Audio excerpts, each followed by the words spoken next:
Hi guys, so today's video is a book haul, and because I haven't filmed a book haul in about 2 months, I've got a fair few books to show you, which is exciting and will hopefully make for a good video, so sit back, relax and enjoy. So let's start with the books I bought myself and then I'll show you the books I was sent for review. Okay, so very excitingly, the rest of the Penguin English Library editions of Sir Arthur Conan Doyle's Sherlock Holmes series have come out. And in celebration, I decided to pick up my all-time favourite Sherlock Holmes novel, and that is The Sign of Four in this lovely edition, and the spine looks like that.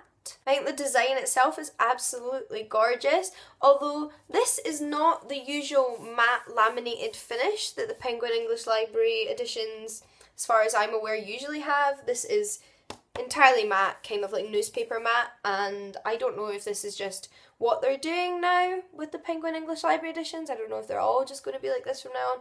That was slightly unfortunate, but the book itself still looks gorgeous and it is still one of my all-time favourite books, so I decided I wanted to own an individual copy of it because I only own it in a bind-up at the moment, so yay! I then picked up The Chrysalids by John Wyndham, and I am now well on my way to having completed my collection of John Wyndham books. I think I only have, is it The Kraken Wakes left to buy in these lovely editions, so I'm going to have the complete set. I also picked up 2 graphic novels, the first being the first volume in Why the Last Man, which is a graphic novel series from Vertigo. This is a science fiction graphic novel in which all the men on planet Earth have died and there are no males being born anymore, except for our protagonist Yorick, who is the last man on Earth. I'm really excited to read this series and continue on with it because I've heard amazing things. I love Vertigo, and people whose graphic novel tastes I really trust have really enjoyed this, so I think I'm going to enjoy it too, and from what I've read,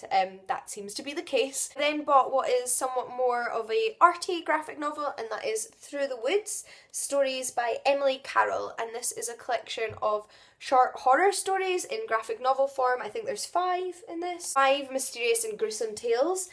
So the art looks like this.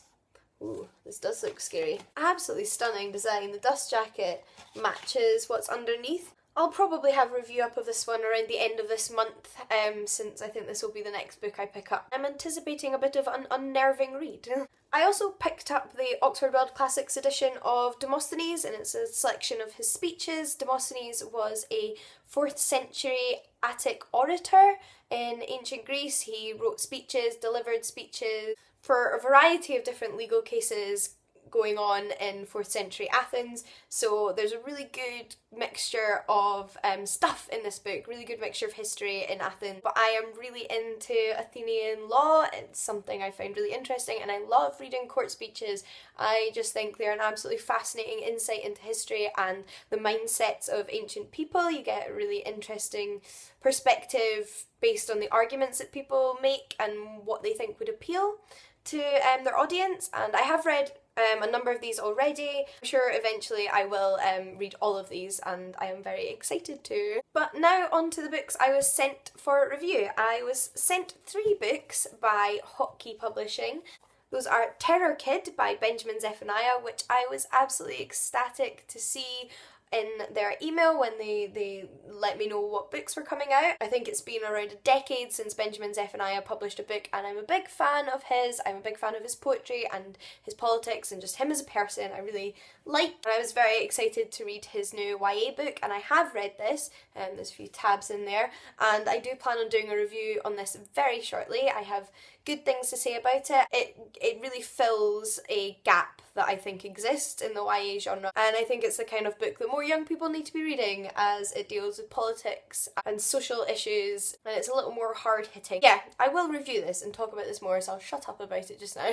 I then received the sequel to Viviane vs. the Apocalypse, which is Viviane vs. America, and I have started Viviane vs. the Apocalypse, although I've not finished it, but I am enjoying it so far, and I'm really excited to complete it and read the sequel. And the last book from Hotkey is actually a non-fiction book, and it's This Book is Gay by James Dawson. James Dawson is the author of Say Her Name, which I've reviewed previously, which is a YA fiction horror. This book is a book on sexuality, and not just the word gay, but also bisexuality, and just generally dealing with your sexuality, and I think that this is such a great concept for a book aimed at young adults, and I have flicked through it and have really enjoyed what I've read so far. And last two, I promise, one being The Copper Promise by Jen Williams.